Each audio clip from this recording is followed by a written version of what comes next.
Dahil mahaba ang pila, so this time punta muna tayo sa Mangrove Paddle Boat Tour.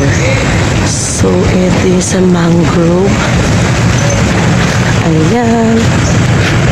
So para hindi nakakainip sa paghihintay sa underground river, punta muna tayo rito sa Mangrove. So, yan, ulan-ulan to guys. First thing to do is magbayad doon. Ang fee is 350 pesos.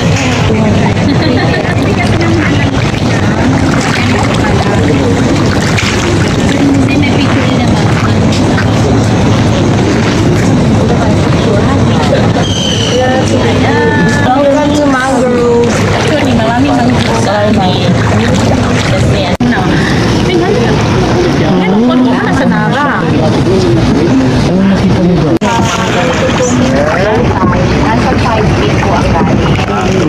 Five feet.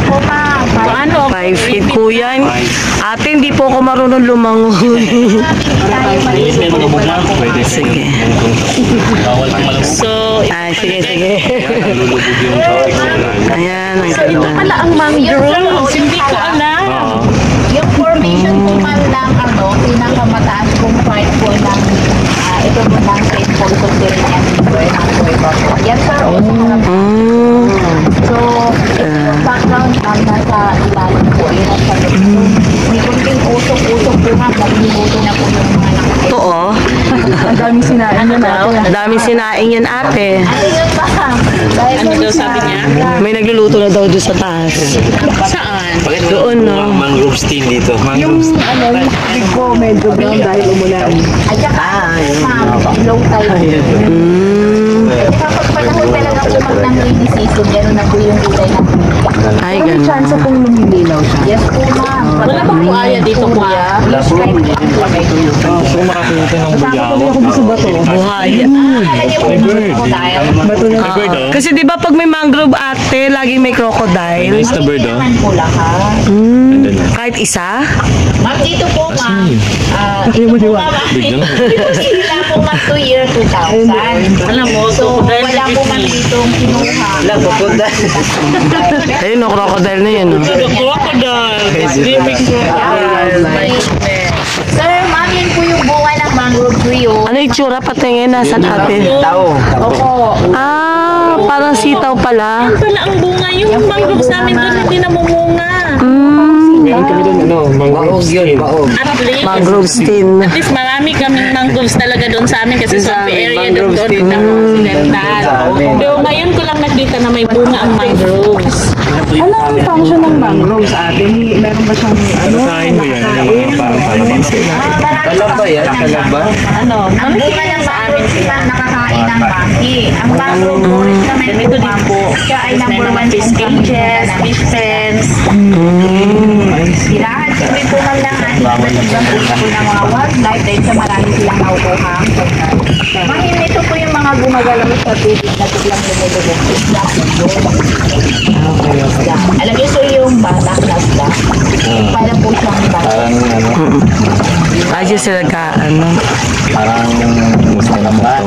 Oh, sir, pero, opo, pero, opo, pero mas malaki siya doon. Parang ano na. Hi guys. Bumalik.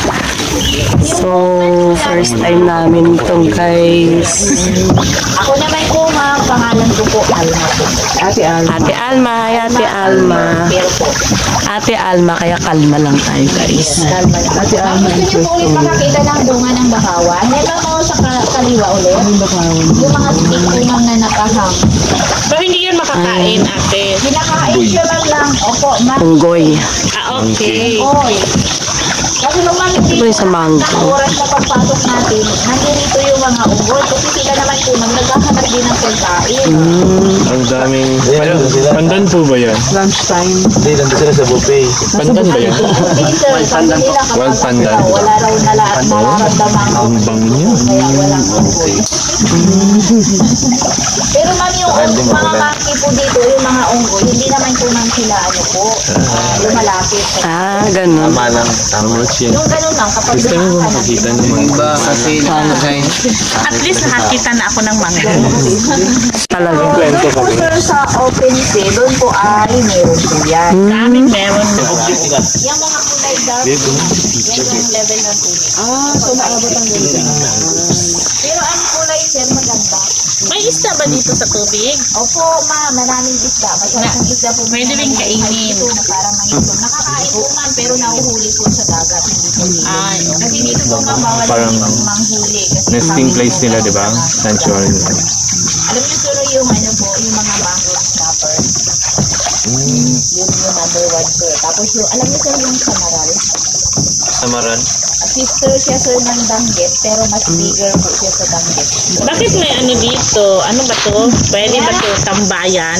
Yan, yung tambayan na yan, ma'am. Isa po yan, ma'am, sa activity po na ang tour po ay so, kapag tour working po, ma'am, maaga. Ay, okay. Pag ito wala na po. So, yun po yung activity po tour working. Anong wildlife ang makikita dito at Uy, nanapagbuaya. Ito yung bunga ng mangrove. Ano, ma'am?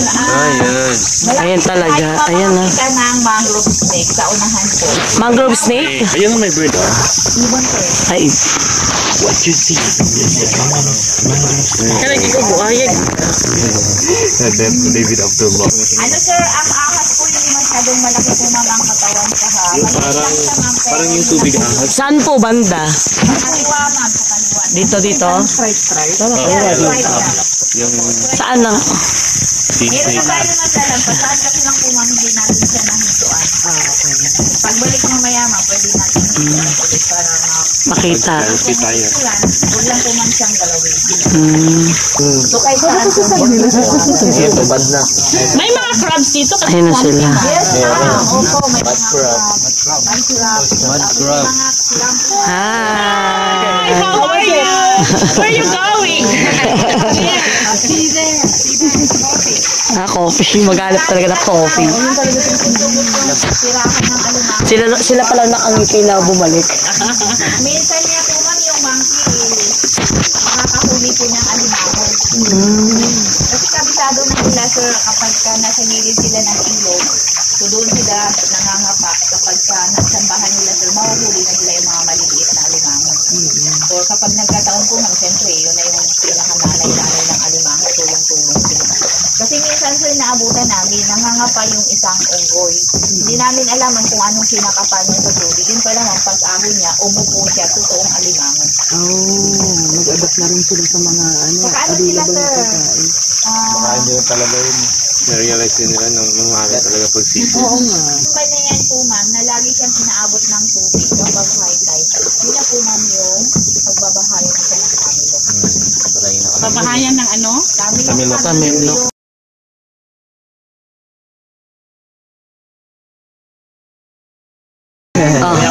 Bayawak. Ayun na. Ay! Ayun.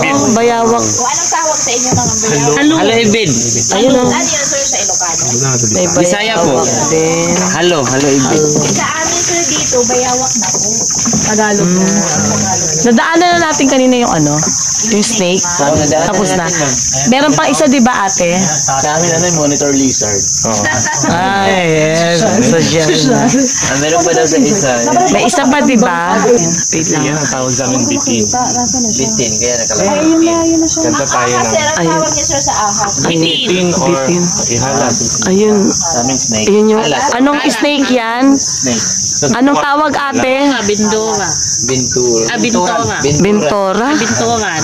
Nandun lang talaga sa ano. Nakasabit lang. Napakanipis niya, pero napakanipis lang siya. Napakadagdagan niya.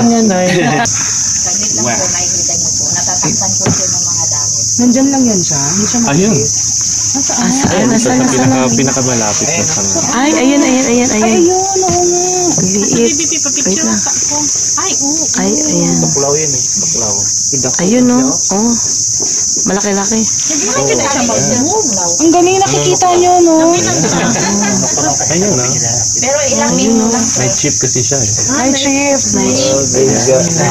Center yan eh. Anong pangalan kasi ate? Sabi ni Sir, Binturan. Tuklaw. Binturan ma'am ang local niya. Binturan. Oo, may story ka na, may ano ka na. Dahon ng ratan. Marami siyang team. Gusto yung ratan doon, nag-upuan na eh. Oh, pero binibend yan. Hinihit nila. Para metal yung product. Pero kapag yung hindi pa ma'am siya naaalis sa kanyang mismong katawan, yan yung mga dahon ko na parang mga palmira. Yan yung... Tinipak ng ratan. Tapos yun na nga, pwede siyang upuan, bag, handbag, or packbag, Matibay. divider. Marami naman pwedeng gawin sa ratan. Finished product. Sobrang